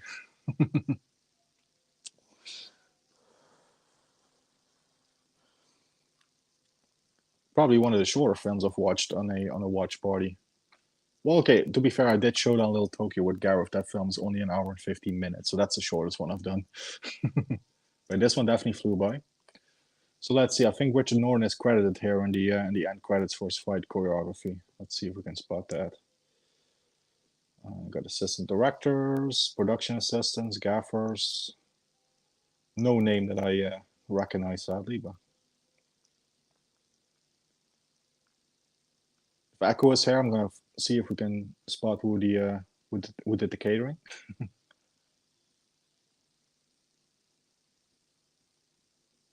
It's a pretty cheesy song as well at the end credits, I must say, like very 80s, 90s, late 80s, early 90s with saxophone and stuff. Oh, here it is, fight choreographer, Richard Norton. There it is. There's his credit. So yeah, that was Guardian Angel, aka Beyond Justice. Let me just quickly move my tablet over so I can get through the comments. Yeah, I got this one. I saw the Judge Dredd at the premiere as I won a comp. I was very impressed as a kid. Yeah, it's one of the first ones I saw of Sly as well, along with the Rocky ones and First Blood and stuff. Yeah, Judge Dredd has been one I've watched a lot of times over the years. So still here listening and cleaning my house. Oh, thank you, man. Appreciate that. Appreciate that. If you get the chance, watch this film because it's very kick-ass. I've only seen Judge Dredd once back when it came out. Didn't that one get chopped up before it was released? I think there was a few cuts to it in the UK, wasn't there? I think I've heard something about that. Yeah, have a great evening, Ramon. Thanks for joining us. I know you're a big Cynthia fan as well, so appreciate it. We'll probably be a 15 now, but can't see many of her movies getting resubmitted nowadays. Yeah, I think only if they get a new Blu-ray release or something, isn't it? Escape to Victory, starring Bobby Moore, our World Cup winning captain, and all those guys. Yeah, there was a lot of great football players, or again, soccer players for the Americans. A lot of great players in that film. But my favorite Michael Caine film is a little low budget film that a lot don't know about. That is called The Shiner. The dark-haired daughter and his son are both from my area in the West Midlands. Ah, there you go. Yeah, Runaway Train is excellent. Still can't believe that's a canon film. Okay, and we're back at the menu screen for the DVD. The credits have ended. That's a bit of German at the side there. We can remove the TV now. Yeah, remove from stage and go to the solo layout. There we go. Actually, I can remove it all together. Kick gas. Ooh, crap. I said kick gas, not kick. My tablet. Yeah, Runaway Train. Still can't believe that's a Canon film. That's so amazing. Recall watching Van Damme's Double Team, thinking, "How the hell is this an 18?" Yeah, yeah, I would probably give that a 15 myself, as far as a H rating goes. The studio really messed around with the finale. There's all this talk about these clones, and then you never really see them. Oh yeah, for Judge Dredd. True, very true. Rocky with the drop toe hold on Tommy Gunn. Yes. Yeah, Gunn. Very true. If only Canon had put Runaway Train quality in the Superman 4, yeah. And Masters of the Universe. Double Team is complete pans. I said on other streams that the Quest has grown on me, but Double Team will always. Well, the Quest has always been a favorite of mine as well, mostly because of Roger Moore. Because yeah, I love Roger Moore. Yeah, I do like the Quest. Double Team, I don't mind. It's a bit of a guilty pleasure, to be honest. But Tony Byrne's character of Duke is my favorite character in Rocky. Love him. He's great. Yeah, he's fantastic. He has that great moment in Rocky Balboa when he says, let's start building some herding bombs, and then we get into the montage. Yeah. Yeah, Tony Byrne was actually a boxer. Same with Burt Young. True, he did some boxing as well. Yeah, those are facts right there. Muhammad Ali watched Rocky 2 in a private screening, pre-release, and said the most realistic part was the portrayal of how public perception made Creed want to chase Rocky. Yeah, that's another great scene when he gets the hate mail in Rocky 2. Yeah. Yeah, I think I read an interview with, is it Danny Cannon once talking? Yeah, Danny Cannon. He directed Judge Dredd. Party at Kitty's has a different kind of action. Yeah, definitely. I'm watching the boat action in the background as we're talking still. Yeah, this seems to have turned to a Stallone stream, but yeah. That actually gets me onto a point of trivia I can point on maybe at the end, but regarding Stallone and Cynthia Rothrock. But Stallone looks so skinny as that. He didn't have any muscles in those days. Yeah, he was quite skinny from what I've seen. I've only seen the trailer for it. Somebody's going around with their bike. Tommy Morrison fought as a professional like he did in Rocky 5. He would have been unstoppable, but he was shite. Yeah. Yeah, a lot of people don't like his acting, but for me, his acting for the most part is fine. I can get why people have issues with it, because again, it's not a professional actor; it's a fighter that has to do acting. Yeah. Watched the '70s movie Turkish Delight recently, and didn't realize how unprepared I was to see Rutger Hauer's junk. Oh, that's a Dutch film by Paul Verhoeven, and the Dutch title is Turk's Fight, which does translate to Turkish Delight. Yeah, it's a Dutch movie. Of course, I've seen that one. It's a pretty famous Dutch movie over here in my country. So yeah, Guardian Angel is an 18 on my English DVD. Oh, there you go. I think I'm way behind on the chat, so I'm gonna catch up. Tommy Morrison had that one lucky punch that made his career and tenuous link to John Wayne. Oh yeah, of course. Yeah, I think he said he was John Wayne's nephew or grandnephew or something like that. I can't remember what the connection was, but he was related, I think, to John Wayne. But yeah, again, yeah, I thought he was decent enough in Rocky 5. But again, it was the first Rocky film I saw, so I might be a bit biased. On the Feeble was heavy cut in the UK. They even cut out the one-liners at the end. Keep an eye out for your Stingray. Yeah, see ya.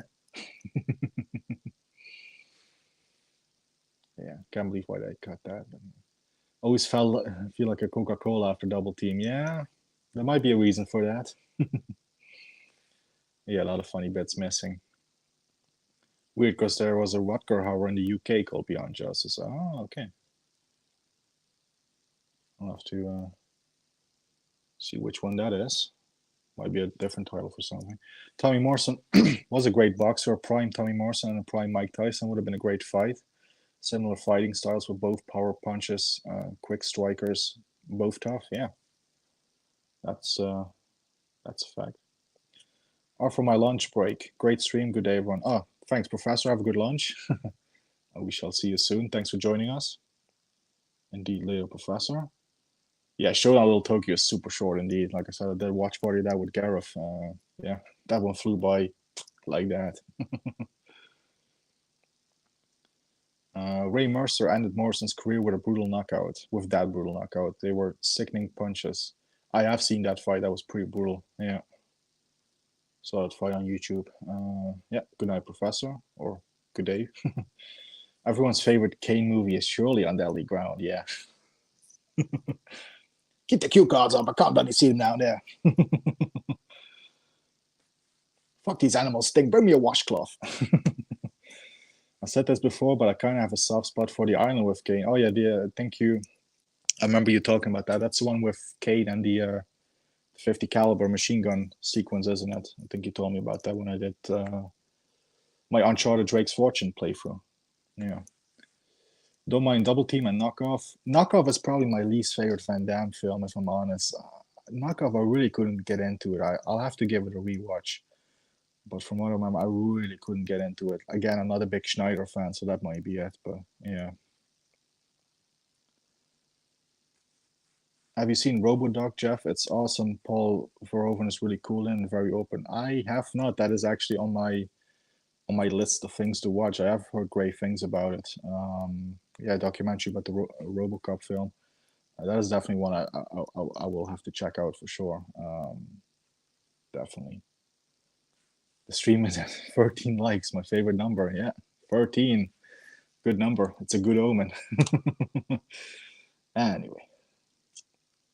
Thanks to everybody who watched. Thanks to everybody who liked. And I think that's about it. Well, you know what? We'll give it a few more minutes. I'm going to get in another cigarette before I wrap it up. So let's get some credits in there. Let's get some more comments in. As I'm all caught up. It's not too late at the moment. Yeah, it's just past 10, so I got a few more minutes. Like I said, this was a pretty short film, so I've got a few more minutes before we'll go. But yeah, just in advance, thanks everybody for watching. Really appreciate it. Like I said, the movie is short and entertaining, made even more entertaining by the awesome comments by you guys. So yeah. Look out for my name in the credits. Okay, I'll definitely will, Matt. I'll definitely will. That's awesome. Should be 14 now. Thanks very much. So yeah, let's talk about Van Damme before wrapping up then, because yeah. Well, actually no. Before we talk about Van Damme, yeah, there was a fact about Cynthia and Sylvester Stallone. I think at the time when Cynthia was doing the China O'Brien films, I think Stallone actually was working on a film with William Friedkin, believe it or not. And they actually were considering or planning to hire Cynthia Rothrock to be in a film with Sylvester Stallone, directed by William Friedkin. Now, obviously, the film never got made, sadly. They abandoned the project. But that actually, I think that was the reason why Cynthia didn't do a China O'Brien 3 at that time, because they were like, well, you got to stop doing those lower budget films if you want to be in a Stallone film. So I think she turned down an offer for China O'Brien 3 for a Stallone film. But the good news for Cynthia is she had a pay or play contract for that film. So she did get paid for it, even though the film never got made. So that's a good thing for Cynthia. But yeah, we could have had a film with him and Cynthia Rothrock, directed by William Friedkin, which would have been more than awesome, I would say. But sadly, it never happened. But that's a bit of trivia I do remember. She talked about it a couple of times in interviews. But yeah, Van Damme. The Quest, Double Team, and Knockoff really seemed to do a lot of damage, some Van damage to his career. It was straight to video. Land after those. Yeah, I think, yeah, because after that was Legionnaire, which was, I think, his first straight to video film. And the film he did with Danny Trejo, directed by John Avildsen, he took his name off it because he was not satisfied with it. What's that fucking film called? Inferno. Yeah, Inferno. Desert Heat, Inferno. Yeah, so that's where all the straight-to-video films happened. Yeah. Of course, Street Fighter, I think, had something to do with it as well.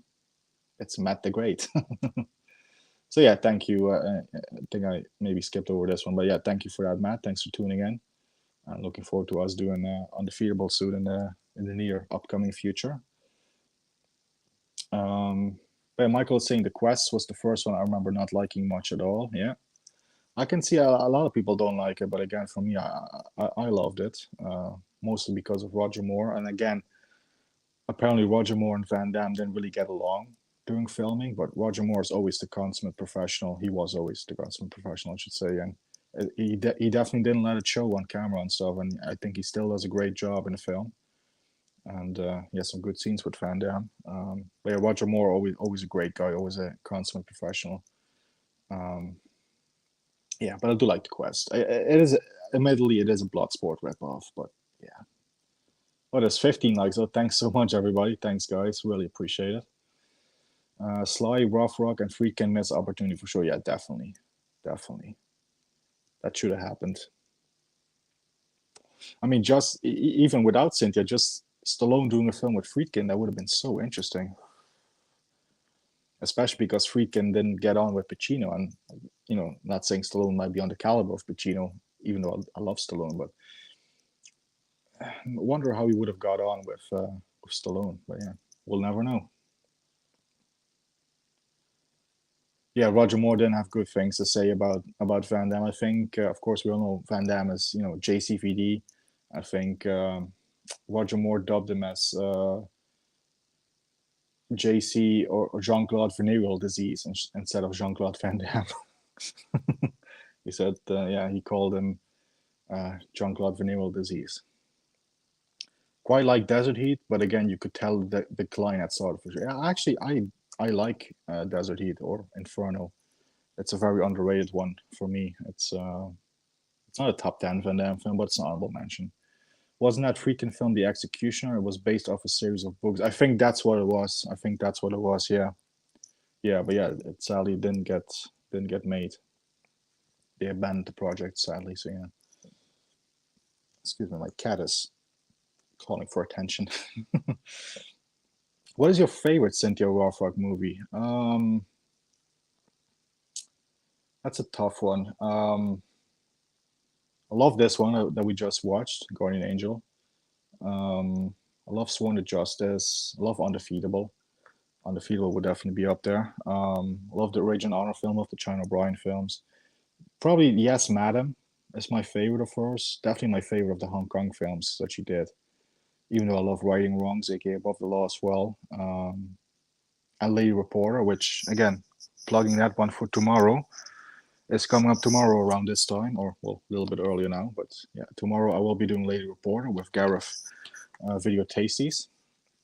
Yeah, my favorite, yeah, I'll maybe say Yes, Madam, over Hong Kong films and over American films. I'm gonna go with China O'Brien for American films. I have seen that quite a few times already. I do love that film, but this one would be honorable mention, and I would also give an honorable mention to Sworn to Justice as well. And yeah, I pretty much love anything with her in it, even the more lower grade ones, let's say. All the good names are taking podcasts here. Welcome as we are wrapping up. But he's saying never seen this. Yeah, it is on YouTube, so if you get the chance, check it out because it's pretty kick ass. But then The Order came next, I think, which didn't do it for me. Was just weird. Yeah, The Order is a good one for me.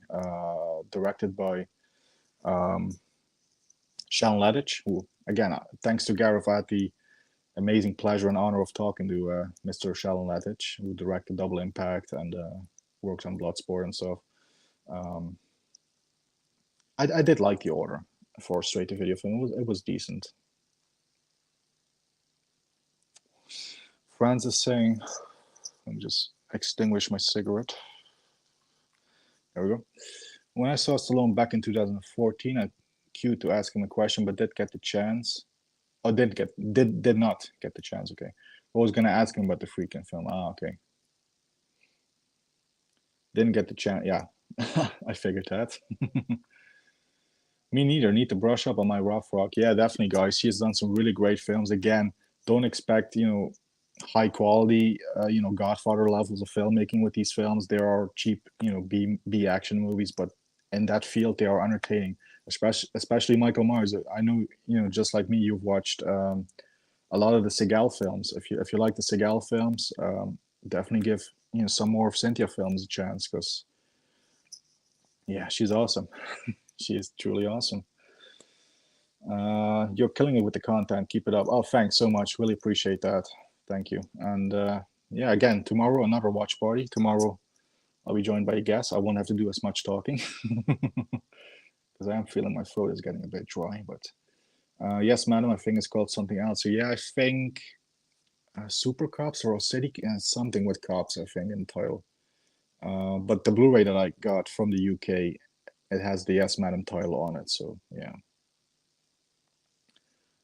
Yeah, definitely. Again, a lot of her films are available on YouTube. If you just type in Cynthia Rothrock full movie or whatever, you will get a variety of movies popping up, including the Lady Dragon films and stuff. So yeah, oh yeah, they're indeed. I'm very much looking forward to that. I pre-ordered those. They're coming out next month. I got the 4Ks coming of those. Oh yeah, No Retreat, No Surrender 2. Yes, that's a good one as well. I love No Retreat, No Surrender 2. That's also, yeah, Cynthia's in that, which is also on YouTube. So yeah, I'll have to get a DVD or something of that one because I do really like that one. Cynthia's more likable than Seagal for more than one reason. Yeah, I would agree there, 100%. It's sad because Seagal, when I was a kid watching his movies, he was like a hero for me. Seagal. But yeah, of course, finding out a lot of the dodgy stuff of his personal life and all that kind of stuff really sort of, definitely made me appreciate him less. But I still, to a certain extent, appreciate Seagal. But yeah. Anyway, guys, I think that's about it. We're almost at the 2 hour mark. I think we're going to wrap it up. Just one last comment. Yeah, we are planning that one, Mayan. We are I just talked to Matt earlier on Instagram. There might be another guest coming on. We are talking about it. So, but as for the date, that will probably be early April somewhere. I think in like the first week of April, maybe that's going to happen if all goes to plan. But yeah, again, we're working out the details. So, but it's going to happen. We just don't know quite when yet. We still have to work that part out. But anyway, yeah, Michael Myers is saying still likes Seagal, but he gets a bit too much hate. I would say some of it is justified. Yes, and yeah, some people do go a little too harsh on him, maybe. But yeah, again, Seagal, love him or hate him, he has done entertaining movies, that's for sure, especially the 90s one and even some of the later ones. In a way, they are entertaining because you just laugh your ass off thinking, how the hell did this get made? But yeah. Again, yeah, Seagal has his fans, Seagal has his haters, but yeah. Do you like Don the Dragon Wilson? Yes, I do like him as well, and I will probably have to do a season on him as well because he's done some kick-ass movies in his career for sure. But yeah. Yeah, there you go. So yeah, tomorrow, 8 p.m. For me. No, wait, 9 p.m. for me, 8 p.m. for my guys in the UK. It will be Lady Reporter. I think that's 4 or 5 p.m. Eastern time for the US. I could be wrong. All these time zones are a bit confusing. But anyway, tomorrow evening I will be doing Lady Reporter with Senor Video Testes, aka Gareth, aka my nemesis because of Cynthia. But anyway, Gareth will be joining me tomorrow. I hope you guys will be joining me as well. So I would say that's it for now. Thanks to everybody who watched. Thank you, Mayan, Crushers Movies and Games, Michael Myers, Franz Sanchez, All the Good Names Are Taken podcast, the Dutch Film Buff. Who else we got here? Matt, Buckwell 316, Bob McCall, Video Tasties, Professor Macabro, Yam Yam. I think I covered everybody there, did I? Just want to quickly scroll back, check if I'm not missing any names. Yeah, I think that's it. Oh yeah, Sean. Sean was here. Sean Allen. Thank you for joining as well, Sean. Yeah, I think I covered everybody there. Thanks everybody for watching. This is it for now. Join me tomorrow for Lady Reporter. Keep punching. Or if I can do it in my jeans, keep kicking. There you go. Anyway, guys, we'll see you soon. Take it easy.